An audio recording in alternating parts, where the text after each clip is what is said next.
Steve, Ricky's going to talk now, so let's go. Sit down, okay? Thanks for being here, guys. Thank you. Thank you. Great job. Thank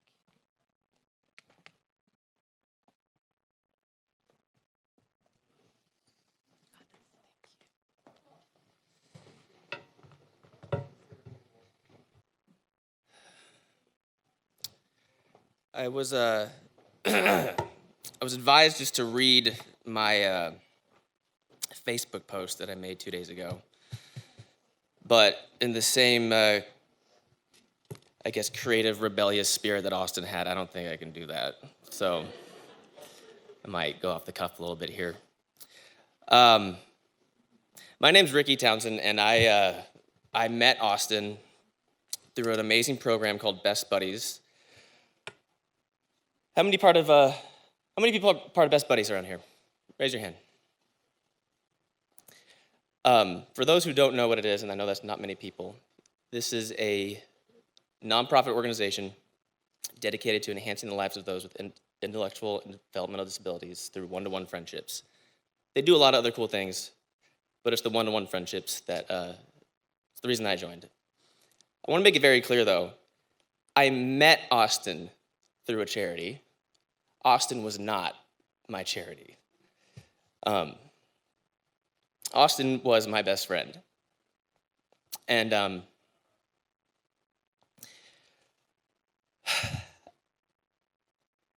I also think that Christy, I could also include as one of my best friends as well. And before I talk a bit about my relationship with Austin, I know it's not too conventional to give a hand or a round of applause, but Austin was not a very conventional guy. So I think we're okay doing this, but this marriage, this 12-year marriage, this was the work of 6 very hardworking people. Dick, Nancy, Judy, and Jack, Austin, and Christy. Please give them a round of applause.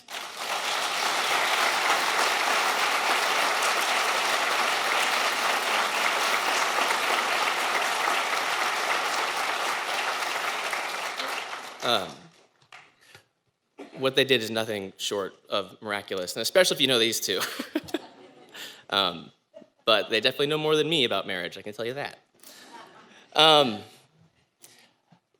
You're gonna hear a lot of nice things about Austin, and I'm gonna say some nice things about Austin.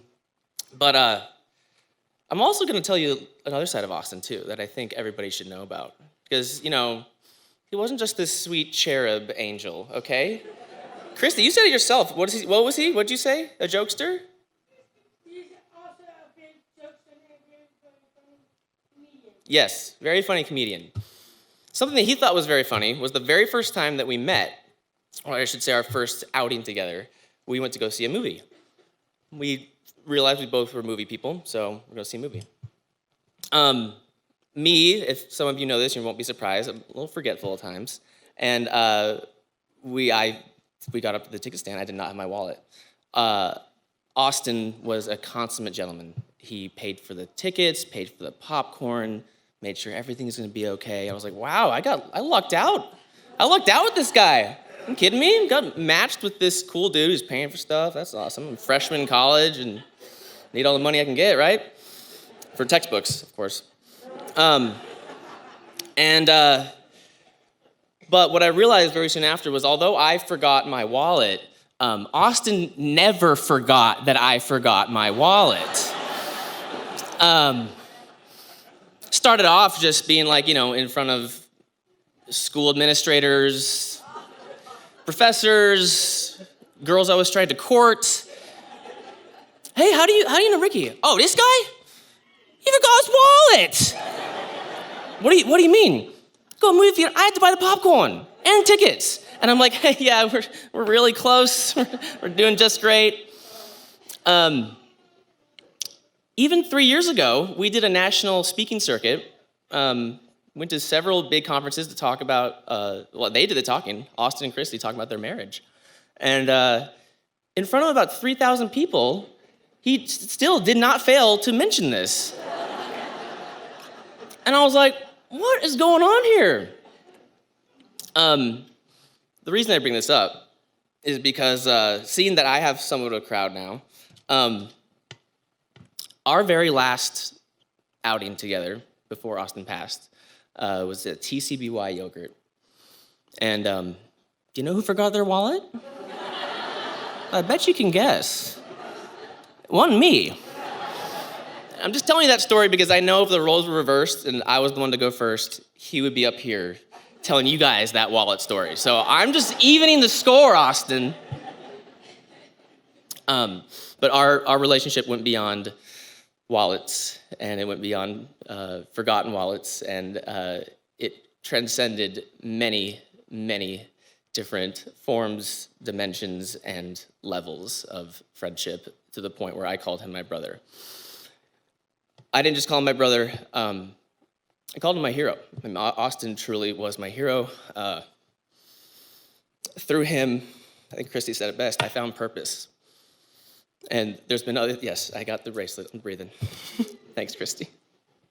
Throughout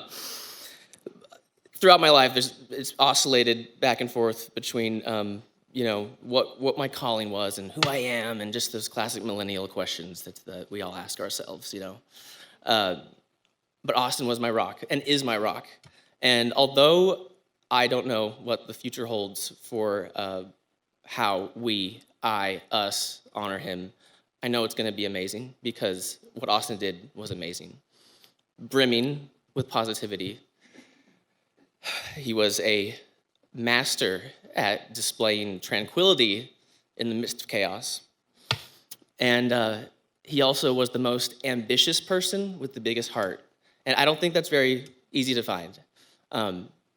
Constantly eager, constantly searching for the best, biggest, the most extra thing he can do for others, for the world, for the community. I consider myself a student of the IDV community, a lifelong student, because I am forever learning from them. And I have to say that I never saw this as a mentor relationship. Well, actually I did, but I felt that Austin was my mentor. He taught me what I know about humanity. He taught me what I know about philanthropy. He taught me what I know about unconditional love with conditions.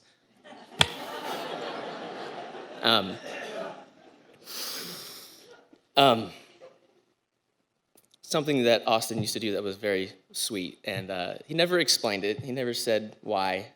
We did a zillion activities together. I'm not up here to rattle off what those are, but whether we were at lunch, on a plane, at a movie, at y'all's house, he occasionally would just turn to me and say, Rick, thanks for everything. And I'd be remiss if I didn't get to say one last time, Austin, thank you for everything. And thank you.